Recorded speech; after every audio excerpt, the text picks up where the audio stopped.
कभी सोचा है कि पुराने जमाने में, मतलब जब ना कोई यूट्यूब था, ना म्यूजिक ऐप और ना ही जगह जगह ये म्यूजिक क्लासेस होती थी, तब लोग खासकर हारमोनियम जैसे साज कैसे सीख लेते थे, वो भी इतनी आसानी से? एक श्रोता ने ये सवाल हमसे पूछा और सच कहूं तो इसने मुझे भी सोचने पर मजबूर कर दिया है। तो आज हमारी ये खास बातचीत इसी सवाल के आसपास घूमेगी। हमारे पास कुछ जानकारी है, श्रोता ने ही भेजी है। हारमोनियम सीखने के पुराने तरीके नाम के टेक्स्ट से कुछ बातें हैं। तो आज हम कोशिश करेंगे समझने की वो पुराने तरीके, शायद जो अब हम भूलते जा रहे हैं, जिनसे हमारी पिछली पीढ़ियां संगीत से और खास तौर पे हारमोनियम से जुड़ती थी। ये वाकई हैरानी की बात लगती है ना, कि बिना किसी फॉर्मल ट्रेनिंग के कैसे उन्होंने इतनी पकड़ बना ली। चलिए आज इसी गुत्थी को सुलझाने की कोशिश करते हैं। बिल्कुल। और ये सवाल ना हमें संगीत सीखने की एक ज्यादा, क्या कहेंगे, स्वाभाविक प्रक्रिया की तरफ ले जाता है। आज हम संगीत सीखने को बड़ा स्ट्रक्चर्ड तरीके से देखते हैं, है ना, एकेडमिक्स जैसा। शायद पहले ऐसा नहीं था। ये उन तरीकों को याद करने का एक अच्छा मौका है जहां कान, दिल और उंगलियां वो किताबों से ज्यादा मायने रखती थी। हाँ, और आपने कान की बात की तो देखिए, जो जानकारी हमारे पास है उसका पहला पॉइंट ही इसी पर है। उसमें साफ लिखा है, पहले के जमाने में लोग संगीत को किताबों से कम और कानों से ज्यादा सीखते थे। अब ये सुनने में तो सिंपल लगता है, पर इसका असली मतलब क्या था? क्या मतलब बस गाने सुनते रहना काफी था?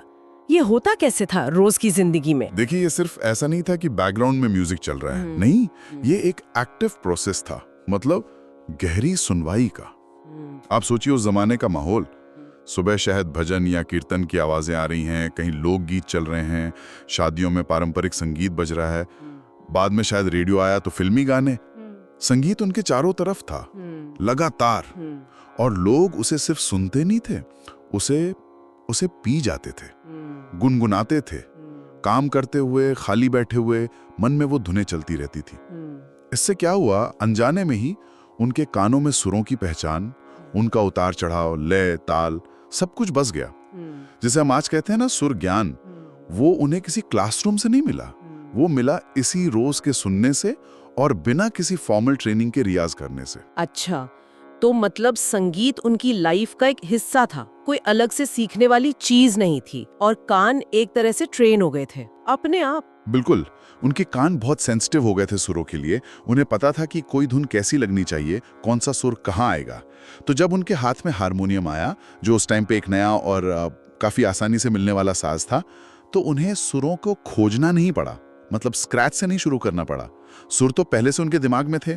उन्हें बस वो सुने हुए, महसूस किए हुए सुरों को हारमोनियम की चाबियों पर, कीज पर ढूंढना था। हारमोनियम बस एक जरिया बन गया उनके अंदर जो संगीत था उसे बाहर लाने का। ये सीखने की एक बहुत ही इंट्यूटिव, अंदर से आने वाली प्रक्रिया थी। आप कह सकती हैं कि कान ही उनके पहले गुरु थे, साज तो बाद में आया उस ज्ञान को आवाज देने के लिए। वाह, कान ही पहले गुरु थे। ये तो बहुत ही गहरी बात है। तो मतलब नींव सुनने से पड़ रही थी। लेकिन फिर हारमोनियम पर ही इतनी आसानी क्यों हुई? और भी तो साज थे उस वक्त। क्या इसमें हारमोनियम की बनावट का भी कोई रोल था? जो दूसरा पॉइंट है वो इसी तरफ इशारा करता है। हारमोनियम की कीज एकदम साफ सुथरी होती हैं। सा, रे, गा, मा, पा, बिल्कुल सामने। ये जो साफ सुथरी बनावट है, इसने कैसे मदद की होगी? हाँ, बिल्कुल। हारमोनियम की बनावट ने, उसके लेआउट ने इस प्रोसेस में बहुत मदद की, ये बात सही है। अगर हम तुलना करें, मान लीजिए सितार या सरोद से या वायलिन से भी, तो उनमें सही सुर निकालने के लिए तार पर उंगली बिल्कुल सही जगह रखनी पड़ती है। सेंटीमीटर का भी फर्क मायने रखता है। जरा सा चूके और सुर बेसुरा हो गया। उसमें कान के साथ साथ हाथ की साधना भी बहुत चाहिए, और वो मुश्किल है। लेकिन हारमोनियम में क्या है, हर चाबी, हर की एक फिक्स्ड सुर से जुड़ी है। आपको बस सही चाबी दबानी है, सुर अपने आप सही लगेगा। आपको सुर बनाना नहीं है। अच्छा, मतलब सुर पहले से तय थे, आपको उन्हें बनाना नहीं, सिर्फ ढूंढना था। बिल्कुल सही। सा, रे, गा, मा, पा, ये सब एक क्रम में, एक सीधी लाइन में मौजूद है। ठीक है, सफेद और काली चाबियां हैं पियानो की तरह, लेकिन भारतीय संगीत का जो सप्तक है, सारे, गा, मा, पा, धा, नी, सा, उसे इस पर समझना और बजाना बाकी साजों के मुकाबले आसान है। तो जिस इंसान के कान में कोई धुन या सरगम पहले से बैठी हुई है, उसके लिए उन सुरों को इन चाबियों पर पहचानना और फिर अपनी उंगलियों को उन पर चलाना वो काफी सरल था। तो हम ये कह सकते हैं कि जो सुर उनके कानों और गले में थे, हारमोनियम पर उन्हें उसका एक तरह से एक फिजिकल मैप मिल गया। उंगलियों को बस उस नक्शे पर चलना सीखना था। और वो कैसे सीखा? सुनने और गाने के अभ्यास से धीरे धीरे आ गया। ये तो कमाल है। यानी हारमोनियम ने जैसे सुरों को ज्यादा लोगों तक पहुंचा दिया, थोड़ा डेमोक्रेटिक बना दिया। कान ने सुर पकड़े और हारमोनियम के सिंपल मैप ने उन्हें ढूंढना आसान कर दिया। लेकिन बात सिर्फ सुनने और देखने तक तो नहीं थी, है ना? जो अगला पॉइंट है वो तो और भी एक्टिव इन्वॉल्वमेंट की बात करता है। उसमें लिखा है, लोग पहले गाते गाते हारमोनियम पर सुर ढूंढते थे। ये गाते गाते ढूंढना, ये कैसे काम करता होगा? क्या ये हिट एंड ट्रायल जैसा कुछ था? आप इसे हिट एंड ट्रायल कह सकती हैं, पर ये उससे ज्यादा था। ये आवाज, कान और उंगलियों के बीच एक डायरेक्ट इंस्टेंट फीडबैक लूप बनाने जैसा था। आप सोचिए, कोई इंसान है, वो कोई जानी पहचानी धुन या भजन गा रहा है। गाते हुए वो हारमोनियम पर अंदाजे से कोई चाबी दबाता है। कान फौरन बताते हैं कि ये सुर मैच हुआ या नहीं। अगर नहीं हुआ तो वो आसपास की दूसरी चाबी ट्राई करता है, तब तक जब तक सही सुर मिल ना जाए। अब ये प्रोसेस बार बार दोहराने से क्या होता है? धीरे धीरे अंदाजा वो पक्का होता जाता होगा कि कौन सा सुर कहाँ है। हाँ बिल्कुल। और उससे भी बढ़कर एक मसल मेमोरी डेवलप होती है।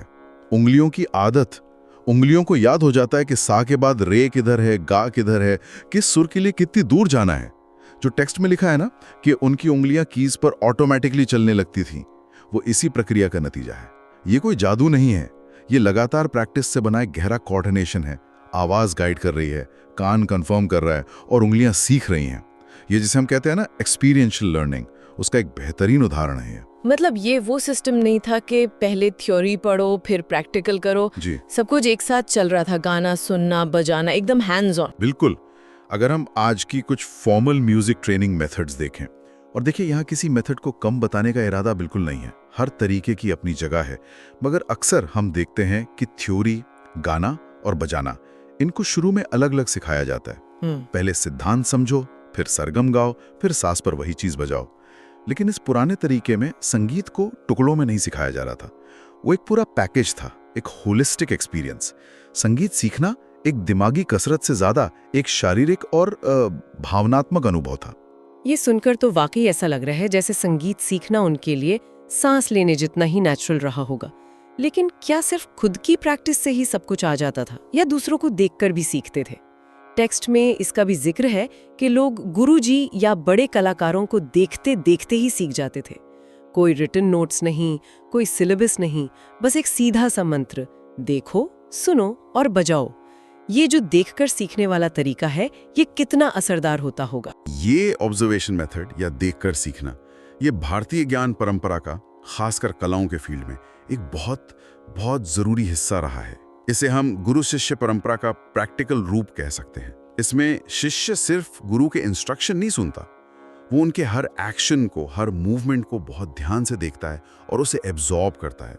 वो देखता है कि गुरुजी कैसे बैठते हैं, साज को कैसे पकड़ते हैं, उनकी उंगलियां कीज पर कैसे चलती हैं, चेहरे पर भाव कैसे आ रहे हैं बजाते वक्त, वो सांस कहाँ ले रहे हैं। ये सब कुछ सीखने का हिस्सा था। अच्छा, मतलब सिर्फ ये नहीं देखना कि कौन सी चाबी दबी, बल्कि ये भी कि कैसे दबी, किस स्टाइल से दबी। बिल्कुल, टेक्निक की बारीकियां, संगीत का अंदाज, उसका स्टाइल, आलाप कैसे लेना है, तान कैसे लगानी है, यहाँ तक कि इम्प्रोवाइजेशन जैसी मुश्किल चीजें भी वो इसी तरह देखकर, सुनकर और फिर उसकी नकल करके या उसे फॉलो करके सीखी जाती थी। ये कोई पैसिव वॉचिंग नहीं थी, इसमें एक्टिव लिसनिंग और एनालिसिस शामिल था। शिष्य मनी मन सोचता था, अच्छा गुरुजी ने यहाँ पे ये मुर्की क्यों ली, इस सुर को इतना लंबा क्यों खींचा। गुरु एक तरह से चलता फिरता जीता जागता लेसन थे। कोई फिक्स्ड रूल बुक नहीं थी। ज्ञान का जो फ्लो था वो ज्यादा तरल था, ज्यादा पर्सनल था। तो मतलब कान से सुनकर सुरों को पहचाना, हारमोनियम के सिंपल लेआउट से उन्हें ढूंढना आसान हुआ, गाते बजाते प्रैक्टिस से उंगलियों को साधा और फिर गुरु या कलाकार को देखकर अंदाज और बारीकियां सीखी। ये सब मिलकर उस जमाने का सीखने का तरीका बनता था। तो इन सब बातों का निचोड़ क्या निकलता है?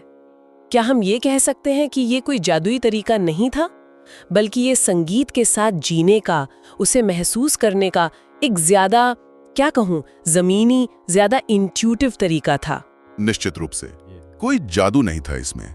ये पूरी तरह कान और सुर की साधना पर आधारित एक मेथड था। कान इसमें सबसे इंपॉर्टेंट थे। वही बाहरी संगीत को अंदर लाते थे और अंदर के संगीत को बाहर निकालने में मदद करते थे। इंट्यूशन रास्ता दिखाता था कि कौन सा सुर कहाँ मिलेगा। ऑब्जर्वेशन गुरु का काम करती थी और लगातार प्रैक्टिस से वो ज्ञान पक्का होता था। ये आज के स्ट्रक्चर्ड एजुकेशन सिस्टम से बहुत अलग है, जहां हम अक्सर रिटन नोट्स, एग्जाम्स, ग्रेड्स, एक फिक्स सिलेबस, इन सब पर डिपेंड करते हैं। तो क्या एक तरीका दूसरे से बेहतर है? क्या हम ऐसा कह सकते हैं? ये कहना मुश्किल है और शायद जरूरी भी नहीं। दोनों तरीकों के अपने फायदे हैं, अपनी लिमिटेशंस हैं। फॉर्मल एजुकेशन आपको एक सिस्टमैटिक नॉलेज देती है, थ्योरी की गहरी समझ देती है, टेक्निक में प्रिसिजन ला सकती है। वहीं ये पुराना सहज तरीका जो था, वो संगीत के साथ एक ज्यादा गहरा, ज्यादा पर्सनल और इमोशनल कनेक्शन बनाता था। सीखने वाला संगीत को सिर्फ एक सब्जेक्ट की तरह नहीं देखता था, बल्कि अपनी एक्सप्रेशन का, अपनी अभिव्यक्ति का एक माध्यम समझता था। जैसा कि टेक्स्ट में भी कहा गया है, सीखना किताबों या नोट्स से कम था और अनुभव से, सुनने से, महसूस करने से और जीने से ज्यादा था। उस जमाने में संगीत सीखना शायद डिग्री के लिए नहीं होता था, बल्कि जिंदगी का हिस्सा बनाने के लिए होता था। बिल्कुल सही कहा आपने। तो अगर हम इसे समेटें तो पुराने जमाने में हारमोनियम सीखना वो संगीत में पूरी तरह डूब जाने जैसा था। इसमें कानों को साधना था, ध्यान से सुनना, याद रखना, गले को साधना था, सुने हुए को गाना, गुनगुनाना, देखकर सीखना था, गुरु या कलाकार के अंदाज को पकड़ना और फिर इन सब को मिलाकर हारमोनियम पर उतारना और लगातार अभ्यास करना, ये सब इसमें शामिल था। ये एक धीमी, पेशेंस वाली मगर शायद बहुत ही पर्सनल और सैटिस्फाइंग जर्नी होती होगी। और दिलचस्प बात यह है कि टेक्स्ट का जो आखिरी विचार है वो भी यही कहता है कि आज भी अगर हम सुनने और गाने की आदत डालें तो हारमोनियम या कोई भी म्यूजिक सीखना शायद उतना मुश्किल ना लगे जितना हम कभी-कभी सोच लेते हैं। हाँ, ये उन बेसिक प्रिंसिपल्स की तरफ इशारा करता है जो आज भी उतने ही रेलेवेंट हैं। और यही से मेरे मन में एक विचार आ रहा है, एक सवाल जो शायद हमारे सुनने वाले भी सोच सकते हैं। आज के इस तेज रफ्तार दुनिया में जहां हर चीज के लिए हमें इंस्टेंट सोल्यूशन चाहिए, जहां नॉलेज हमारी फिंगर टिप्स पर हैं, एप्स हैं, ट्यूटोरियल्स हैं, ऑनलाइन कोर्सेज हैं, क्या इस भागदौड़ में हम अनजाने में सुनने की कला, महसूस करने की क्षमता और इंट्यूशन से सीखने के उस गहरे पुराने तरीके को कहीं पीछे छोड़ते जा रहे हैं? किसी भी आर्ट को, चाहे वो म्यूजिक हो, पेंटिंग हो, राइटिंग हो या जिंदगी का कोई और पहलू, उसे गहराई से सीखने का मतलब क्या सिर्फ टेक्निक जानना और रूल्स रट लेना है, या फिर उसे अपनी रूह में उतारना है, उसे जीना है? ये सवाल शायद हमें सोचने पर मजबूर करता है कि सीखने का असली मतलब क्या है, खासकर उन चीजों के लिए जो